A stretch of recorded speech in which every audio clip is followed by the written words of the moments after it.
নমস্কার সবাইকে। আপনারা কেমন আছেন? আশা করি ভালো আছেন। আমার চ্যানেলে আপনাদের স্বাগত। আজ আমি আপনাদের সহজ পদ্ধতিতে পোলাও রান্না করে দেখাবো। পোলাও সবসময় গোবিন্দভোগ চালেরই হয়।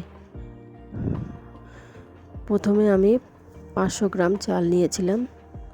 চালটাকে ভালোভাবে ধুয়ে ভালোভাবে জল ঝরিয়ে নিয়েছিলাম, যাতে একটু জল না থাকে। জল থাকলে পোলাওটা ভালো হবে না, গলে যাবে। এদিকে আমি একটা পাত্রে যতটা চাল তার ডবল পরিমাণে জল দিয়ে ভালো করে ফুটিয়ে নিয়েছি। তার মধ্যে আমি 2 এলাচ, দারচিনি, লবঙ্গ আর তেজপাতা দিয়েছি। দিয়ে ভালো করে ফুটিয়ে রেখে দিলাম।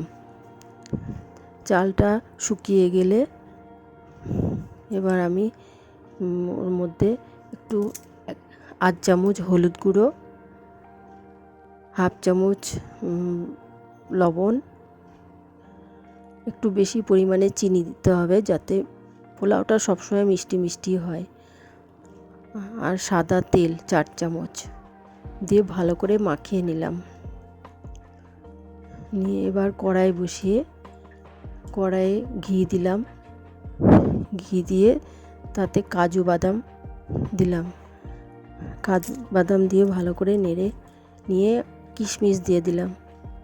কিশমিশ দিয়ে এবার নেড়ে চেড়ে নিয়ে আমি চালটা দিয়ে দিলাম। চালটাকে ভালোভাবে নাড়তে হবে, যাতে দেখতে হবে তলাটা ধরে না যায়।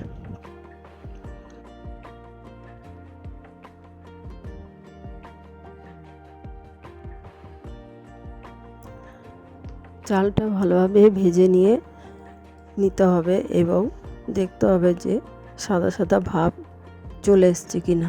সাদা সাদা ভাব এলে তখন দেখতে যে চালটা হয়ে গেছে। যে পাত্রে জলটা ফুটিয়ে রেখেছিলাম তখন ওই চালটা ওর মধ্যে দিয়ে দিতে হবে।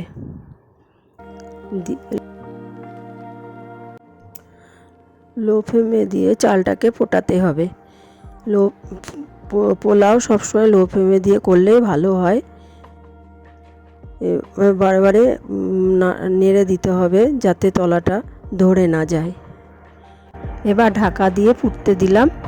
খানিকক্ষণ বাদে ঢাকা খুলে দেখলাম যে অল্প জল জল ভাব আছে। তারপরে আমি গ্যাসটা অফ করে ঢাকা দিয়ে খানিকক্ষণ রেখে দিলাম। এইভাবেই আমার হয়ে গেল পোলাও। পোলাওটা দেখুন কত ঝরঝরে হয়েছে। আপনারাও এইভাবে করবেন, তাহলে এইভাবে ঝরঝরে হবে।